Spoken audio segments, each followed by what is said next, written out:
नमस्कार, जम्मू कश्मीर का खास बुलेटिन देख रहे हैं आप सब और मैं हूं आपके साथ पल्लवी जम्वाल। तो चलिए शुरुआत करते हैं आज के खास बुलेटिन की। जम्मू कश्मीर के केंद्र शासित प्रदेश में बदलने के बाद यहां स्वास्थ्य सुविधाओं में बेतहाशा वृद्धि हुई है। मरीजों को इलाज के लिए अब बाहरी राज्यों के बड़े अस्पतालों का रुख नहीं करना पड़ रहा है। इसका ताज़ा मामला पुंछ के राजा सुखदेव सिंह जिला अस्पताल में देखने को मिला, जहां डॉक्टरों ने एक ऐसी सर्जरी को अंजाम दिया जिसके लिए दिल्ली जैसे शहर में लाखों रुपए खर्च करने पड़ते हैं। दरअसल पुंछ के सीमावर्ती गांव दिगवार का रहने वाले मोहम्मद शब्बीर पिछले 2 सालों से अपनी फूड पाइप बंद हो जाने से परेशान थे और वह पिछले 6 महीनों से खाना तक नहीं खा पा रहे थे और सिर्फ पानी पीकर ही गुजारा कर रहे थे। मोहम्मद शब्बीर ने जम्मू के जीएमसी अस्पताल में भी अपना इलाज करवा चुका है और वहां उसे दिल्ली में इलाज करवाने के लिए बोला गया था, जहां सर्जरी का खर्चा 10 लाख रुपये ऊपर का रहा था। और वहीं पर मोहम्मद शब्बीर ने पुंछ के राजा सुखदेव सिंह जिला अस्पताल में डॉक्टर मानव दत्ता को दिखाया, जिन्होंने medical superintendent doctor Zulfikar Ali के नेतृत्व में मोहम्मद शब्बीर की कामयाब सर्जरी को तकरीबन 4 घंटे तक चली और ये सर्जरी आयुष्मान भारत योजना के तहत की गई, जिससे कि मोहम्मद शब्बीर को फूटी कौड़ी भी खर्च नहीं करनी पड़ी और अब उसे दवाएं भी अस्पताल से उपलब्ध हो रही हैं।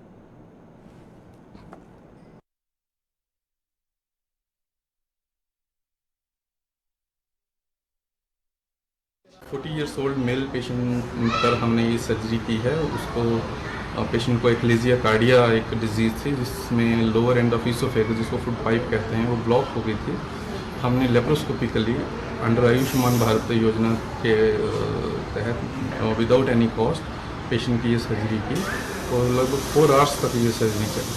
हम थैंकफुल हैं पेशेंट के लिए कि जिसने हम पर ये विश्वास जताया और अपने एडमिनिस्ट्रेशन पर, खासकर डॉक्टर जुल्फिकार साहब के ऊपर, जिन्होंने हमें सभी फैसिलिटीज़ अवेलेबल कराई ताकि हम ये सर्जरी कामयाबी से कर पाएँ।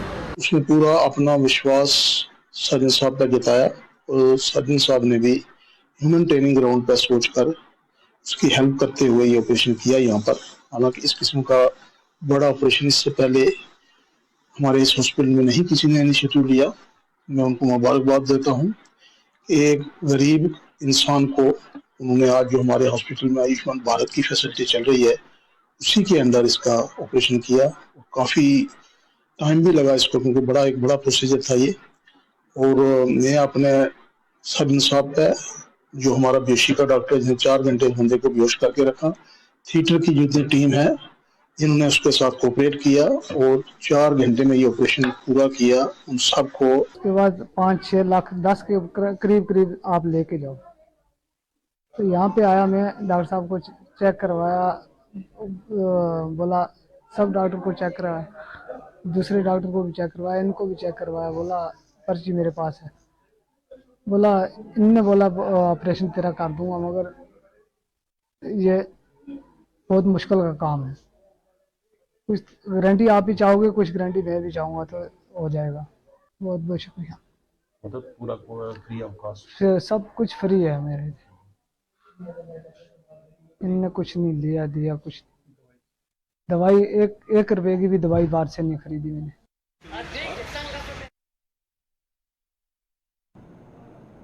सोरनकोट में हाल ही में भारी बारिश के कारण हुई तबाही का संज्ञान लेते हुए पुंछ प्रशासन आज आखिरकार हरकत में आ गया है। प्रशासन ने लोगों द्वारा अवैध रूप से नालों पर किए गए अतिक्रमण को हटाने की कार्यवाही शुरू कर दी है। इस अतिक्रमण की वजह से बारिश के पानी की निकासी नहीं हो पाती है और जिससे लोगों को भारी नुकसान उठाना पड़ता है। म्युनिसिपल कमेटी सोरनकोट के अधिकारी आज अपनी टीम के साथ मौके पर पहुंचे और अतिक्रमण को तोड़ने का काम शुरू कर दिया।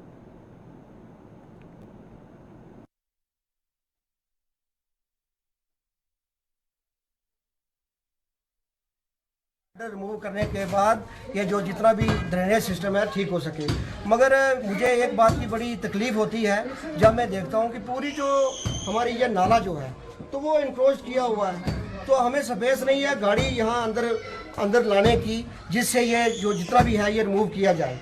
तो आपने खुद ही देखा होगा, आप विजुअल खुद यहाँ दिखाएं कि 2.5-3 फुट जगह बचती है ओपन में, जहाँ नीचे नाला है और उसके साइड में जितना भी लैंड है वो सारा इनक्रोच हो चुका है। जनता चाहती है कि हमें सुकून मिल सके, तो हम पूरी तरीके से जितनी भी हमारी एडमिनिस्ट्रेशन है वो जनता के साथ है। जो लोगों को इंसाफ मिलेगा और लोगों के जानी और माली नुकसान जो हो रहा है उसको बच जाएगा कि पानी जहाँ पानी की रुकावटें हैं वो पानी की रुकावटें दूर हो जाएं। कोई उससे साफ सिटी वाले शहर वाले जो लोग हैं वो आराम की ज़िंदगी जिएंगे और आराम से सुकून से मरना। बच्चे और औरतें दिन में घर होती हैं, रात को घरों में होती हैं, मर्द कहीं कोई ड्यूटी पे होता है, कोई कहीं होता है, तो यहाँ जानी और माली नुकसान होने का खदशा है अगर ये चीज़ें ना हटाएंगे। तो हम गवर्नमेंट से यही अपील करते हैं, गवर्नमेंट इसमें संजीदा है, हमारे डीसी साहब संजीदा हैं, सारी एडमिनिस्ट्रेशन संजीदा है, कदम उठाया उन्होंने। पूर्व मंत्री व भारतीय जनता पार्टी के वरिष्ठ नेता सुखनंदन चौधरी ने ग्रामीण विकास विभाग को कटघरे में खड़ा किया है। विभाग द्वारा मनरेगा के तहत जारी परियोजनाओं के लिए निर्माण सामग्री की सप्लाई करने वालों को की देनदारी चुकता न करने पर सुखनंदन चौधरी ने एतराज जताया है। जम्मू में आज एक प्रेस कॉन्फ्रेंस के दौरान उन्होंने बताया कि इस पूरे मामले में विभाग के कमिश्नर द्वारा कोर्ट को दिए गए जवाब से वे सहमत नहीं हैं। निर्माण सामग्री की सप्लाई में नियमों की अनदेखी के लिए सप्लायर को जिम्मेदार ठहराया जा रहा है और जो कि समझ से परे है। सारे लोगों ने वायलेशन नहीं की, रेता बजरी देने वाला क्या वायलेशन करेगा? ये मेरे पास एक रिकॉर्ड है, ये देखिए, ये 2 लाख के मेरे पास अभी 8-10 काम है। 2 लाख का इन्होंने सैंक्शन किया, अप्रूवल भी दिया। उसमें कितना दे दिया उन्होंने? मटेरियल 85% और 15% थी लेबर, जो कहते हैं वायलेशन हुई। उनके हिसाब से लेबर होनी चाहिए थी यहाँ पे 60% और मटेरियल होना चाहिए 40%। लेकिन उन्होंने जो अप्रूवल बनाने वालों ने जो एस्टीमेट बनाया, उन्हें ये बनाया 80%। ये सारी एग्जाम्पल है मेरे पास। तो अब बोलो, अब वायलेशन किसने की? मैं अपनी बहन से ये पूछना चाहता हूँ, कोर्ट के अंदर जिन्होंने जवाब दिया कि वायलेशन की हुई है। वायलेशन करने वाले कौन है? जो एग्जीक्यूटिव एजेंसी है और जो एस्टीमेट बनाने वाले हैं। इसमें रेता देने वाले का और बजरी देने वाले का उनका क्या कसूर है? मैं आपके माध्यम से, आपके थ्रू, मैं अपनी बहन से यही पूछना चाहता हूँ कि कहते हैं वायलेशन हुई है, हम भी कहते हैं वायलेशन हुई है। 4.5 की उसकी जो गाइडलाइन है MG नरेगा की गाइडलाइन की वायलेशन हुई है। लेकिन करने वाले कौन लोग हैं? करने वाले होते हैं एग्जीक्यूटिव एजेंसी। वो एग्जीक्यूटिव एजेंसी किसकी है? मैडम की, जिस डिपार्टमेंट की वो कमिश्नर है। जो वायलेशन की है उन लोगों ने की है। प्रधानमंत्री नरेंद्र मोदी ने आज मेरा बूथ सबसे मजबूत कार्यक्रम को संबोधित किया, जिसे टीवी पर देखने के लिए भाजपा की जगह जगह पर व्यवस्था रखी गई थी। और जम्मू में जहां पर पार्टी नेताओं और कार्यकर्ताओं ने प्रधानमंत्री के विचार सुने, वहीं पर आरएसपुरा में भी पार्टी के वरिष्ठ नेताओं और कार्यकर्ताओं, पूर्व मंत्री व पार्टी के प्रदेश उपाध्यक्ष श्यामलाल चौधरी के साथ टीवी पर इस कार्यक्रम को देखा गया। प्रधानमंत्री ने इस दौरान अपने संबोधन में केंद्र सरकार की 9 सालों की उपलब्धियों को गिनाया।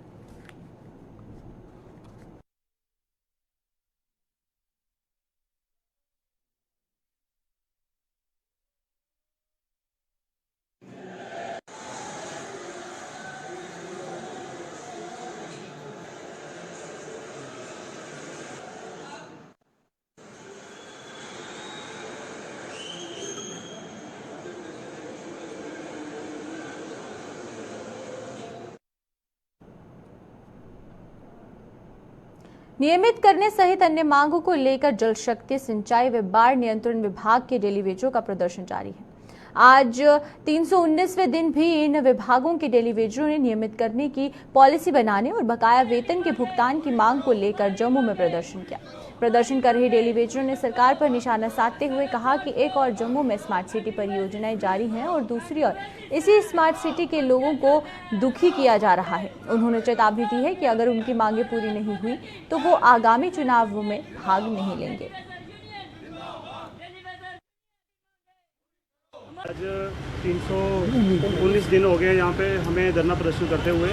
हम गवर्नमेंट से ये कहना चाहते हैं कि गवर्नमेंट इस पर कोई भी तवज्जो नहीं दे रही है।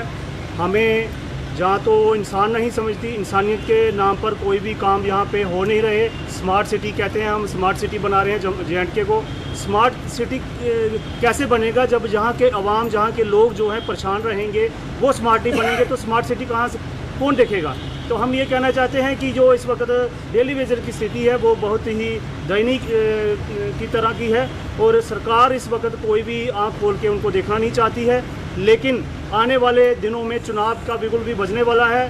जो पार्लियामेंट्री के चुनाव होंगे वो तो होने ही होने हैं, उस पर जब ये सरकार जो है उसको कुछ ना कुछ हमारे लिए कुछ करना पड़ेगा, नहीं तो ये वोट जो है यहाँ से कास्ट होने वाला नहीं है, क्योंकि हमारे काम नहीं होंगे तो वोट कहाँ से कास्ट हम कर पाएंगे।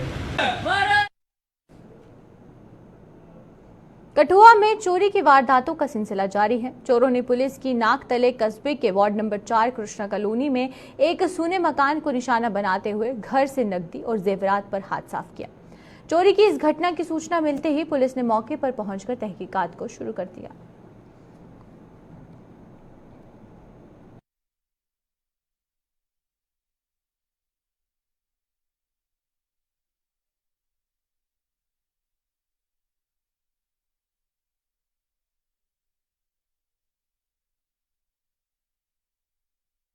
अप्रोक्सीमेटली मैं कंफर्म नहीं हूँ, मगर 20 तोले से ऊपर मेरा गोल्ड है। 25 से 25 के बीच में है जी गोल्ड है। कैश जो मेरा 4,30,000 रुपए था कैश, जो मेरा कैश था वो 4,80,000 था। 50,000 तो मैं साथ में लेके चले गया था कि चलो खर्चा वर्चा होगा, तो वो मैं साथ में लेके चले गया था। 4,30,000 मेरे लॉकर में कैश पड़ा था, और जो गोल्ड था टोटल यहाँ पे दूसरे अलमीरा में जो मम्मी का था, बहन का था, जो मेरी सिस्टर आई थी शादीशुदा, उसका था, वो टोटल जो गोल्ड था 20 से 25 तोले के बीच में।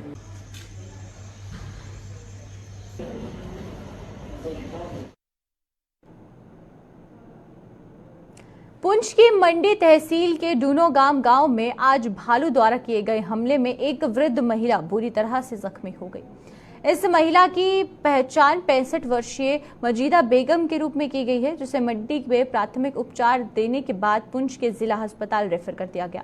वहीं पर डूनोगाम में सड़क सुविधा न होने के कारण उसके परिजन ने 10 किलोमीटर का सफर पैदल तय किया और इसे मुख्य मार्ग तक पहुंचाया गया, जहां पर इसे मंडी अस्पताल और वहां से पुंछ ले जाया गया। मजीदा बेगम अपने मकान के नजदीक घास काट रही थी और इसी बीच वहां पर पहले से ही मौजूद एक भालू ने इसे अपना निशाना बना डाला।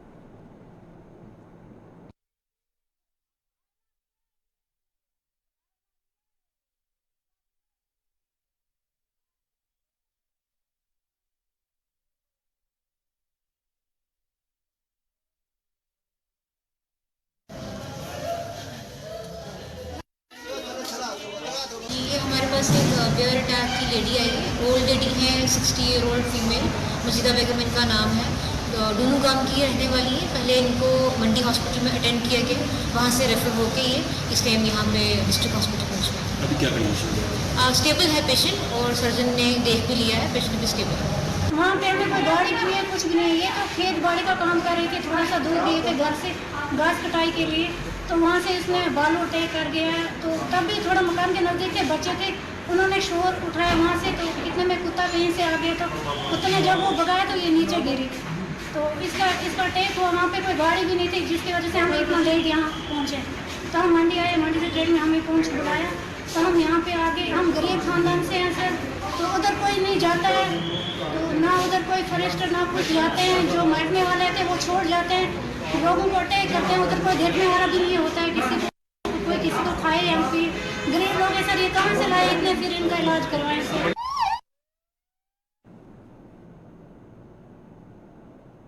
जम्मू कश्मीर में शिक्षा का बुनियादी ढांचा अपनी हालत पर आंसू बहा रहा है, लेकिन ना तो सरकार और ना ही शिक्षा विभाग इसकी ओर ध्यान दे रहा है। इस अनदेखी का सीधा असर बच्चों के भविष्य पर पड़ रहा है। खस्ता हाल स्कूलों की इमारतों को लेकर लोग बार बार आवाज उठाते हैं, लेकिन कई बार भी उनकी सुनवाई कहीं पर भी नहीं होती। जिला जम्मू के डंसाल ब्लॉक की पंचायत ढन के गांव सोड़ा के लोग पिछले कई वर्षों से स्कूल की इमारत के निर्माण की मांग कर रहे हैं, लेकिन उनकी कोई भी सुनवाई नहीं हो रही है। पेश है इसी पर हमारी एक रिपोर्ट। यह तस्वीरें हैं आधुनिक भारत के स्कूल की। इस तरह के बुनियादी शिक्षा ढांचे के साथ सरकार डिजिटल इंडिया के सपने देख रही है। ये तस्वीरें हैं जिला जम्मू के ब्लॉक डंसाल की पंचायत धन के प्राइमरी स्कूल सोड़ा की, जहां इस आधुनिक दौर में भी बच्चे स्कूल जैसी बुनियादी इमारत से वंचित हैं। स्कूल की इमारत के लिए इस गांव के लोग पिछले कई वर्षों से संघर्ष कर रहे हैं, लेकिन हर बार इन लोगों को आश्वासन के अलावा कुछ नहीं मिला।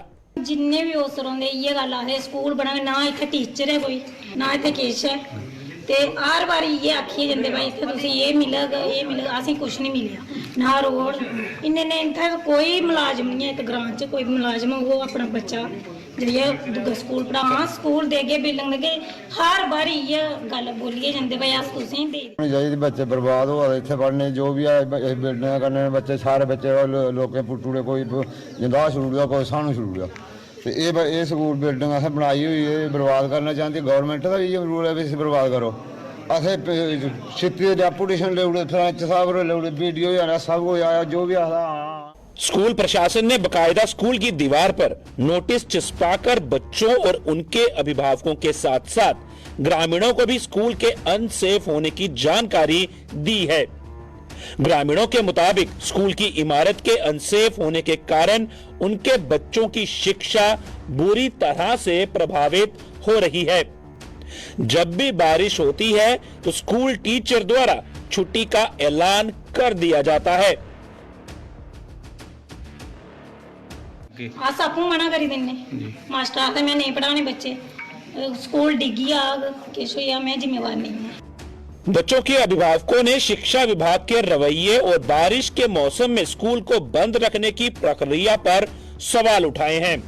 इन लोगों के मुताबिक स्कूल के शिक्षक किस आधार और किस नियम के तहत बारिश के दिन बच्चों को छुट्टी देने का ऐलान करते हैं। इस तरह का ऐलान कर स्कूल के शिक्षक बच्चों के भविष्य के साथ खिलवाड़ कर रहे हैं।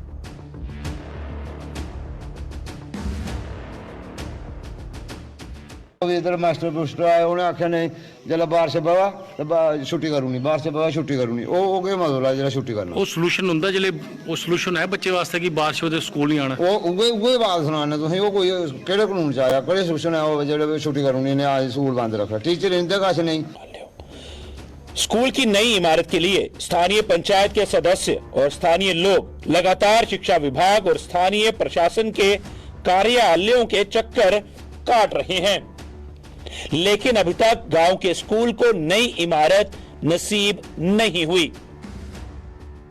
छित्ती डेपुटेशन ले उड़े, सरपंच साहब ले उड़े, BDO आया, सब कुछ आया, जो भी आया डेपुटेशन लेते थे, किन्ने बारी आंदे सरपंच होरे, किन्ने बारी अनुड़े हाँ जी हाँ जी हाँ जी हाँ जी, तो उस वेले उन्हें बोलिया बच्चे हाँ पूरी पढ़ाई रही उन्हें सारी, बहुत अच्छे बच्चे, तो फिर उसके बाद उन्हें आख्या जिसले बारिश होआ तो छुट्टी करूनी, ये किहड़े स्कूल लड़े पे जो छुट्टी करूनी बच्चे। शिक्षा के इस तरह खस्ता हालत बुनियादी ढांचे ने शिक्षा विभाग और सरकार पर कई सवाल खड़े कर दिए हैं। अगर जम्मू कश्मीर में इसी तरह से शिक्षा का बुनियादी ढांचा रहा तो फिर कैसे पढ़ेगा इंडिया और आगे कैसे बढ़ेगा इंडिया। डंसाल से वीडियो जर्नलिस्ट अनु के साथ अश्विनी चंदेल की रिपोर्ट। पानी की निकासी न होने के कारण जम्मू के जनरल बस स्टैंड ने तालाब का रूप धारण कर लिया है।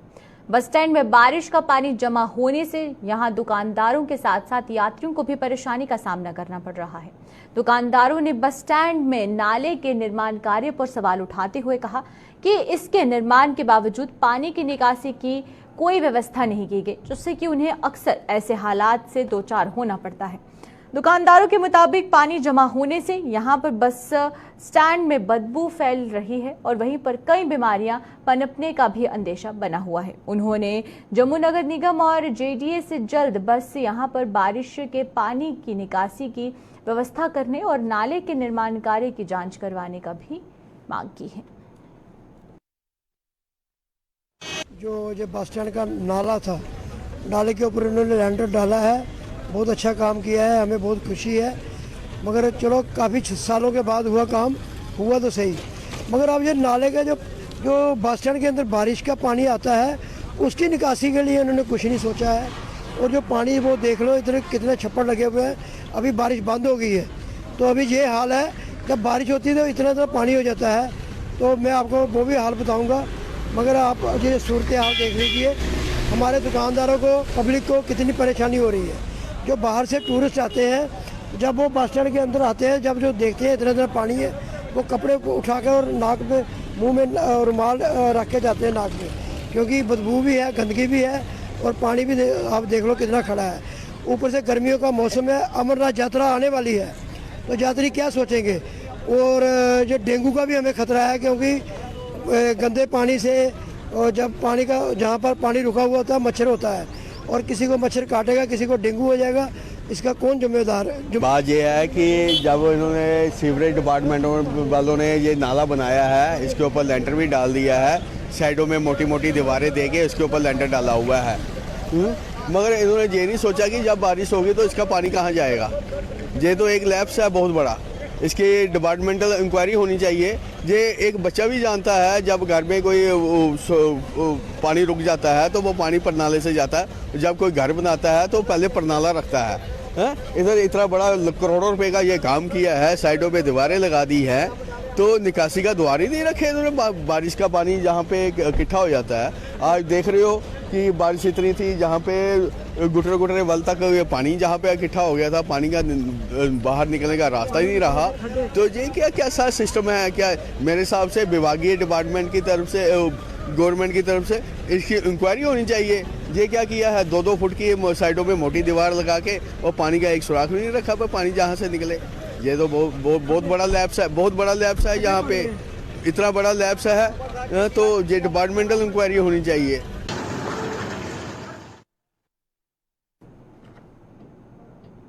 जिला सांबा के परमंडल में खड़ा मढ़ाना पुरमंडल रोड पर पुल न होने के कारण बरसात के मौसम में लोगों को कई परेशानियों का सामना करना पड़ता है। उनके मुताबिक बरसात के मौसम में नाले में बाढ़ आने से उन्हें अपनी मंजिल तक पहुंचने के लिए घंटों इंतजार करना पड़ता है। यही वजह है कि वो समय पर अपने काम पर नहीं पहुंच पाते और बच्चे भी स्कूल नहीं जा पाते हैं। इन लोगों ने सरकार से यहां जल्द पुल का निर्माण करने की मांग की है ताकि उन्हें राहत मिल सके।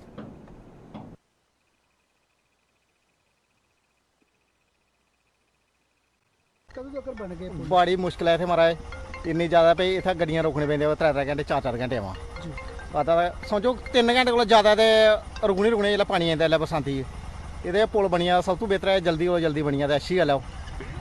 किन्ने चिर दी परेशानी है ये हूँ कम से कम 10 साल कोला ज़्यादा गै होई चुकी दी है ते घट्ट ते है नहीं है इत्थै। डिपार्टमेंट इत्थे आंदा ते हर बारी गल रखी, लेकिन हर बारी बोलने अस इ'यां गै ते जेल्लै एह् आखदे ते बनाई ओड़गे बरसांती हर बारी मुश्किल गै होंदी है सानूं। एह् केह् प्रॉब्लम आंदी सर? जेल्लै पानी पूनी जेल्लै आई जंदा ते ओल्लै रुकने पौंदा इत्थै। सवेरै फैक्ट्री जाने आह्ला तां बी टाइम आउट होई जंदा, लेट होई जंदा ज़्यादा। ते बड़ा जी बड़ा असें पैदल जाने पौंदा, पानी चढ़ी जंदा रस्ते च, कोई गड्डियां दा साधन नहीं, कोई किश नहीं। दो पांदे इधर लोकल अक्क पांदे जेल्लै बरसात औंदी रुड़ी जंदी। इत्थै कोई माड़ा मुट्टा पुल बनी जा जेह्ड़ा सानी काफ़ी देर दी है तो जिन्ना होई सकदा हा गौरमेंट कोला उन्ना करदे हे, लेकिन हून इत्थै स्हेई च इक पुल चाहिदा। जियां अग्गे मंडल है ना, ते इत्थै भी जरूरत है इक पुल दी। ते मेरे स्हाब कन्नै अफसर भी सारे इद्धर गै निकलदे न, इत्थै दफ्तर भी हैन, उ'नें भी सारे नॉलेज च गल्ल है। ते एह्दा ऑलरेडी साढ़ी ते इयो अपील है गौरमेंट कन्नै, अगर हाले तक कोई नहीं है इस प्रोजेक्ट एह्दा कोई कागजी पत्तरी नहीं बने दा, ते अस चाह्न्ने कि जल्दी कोला जल्दी एह्दा बनी जा।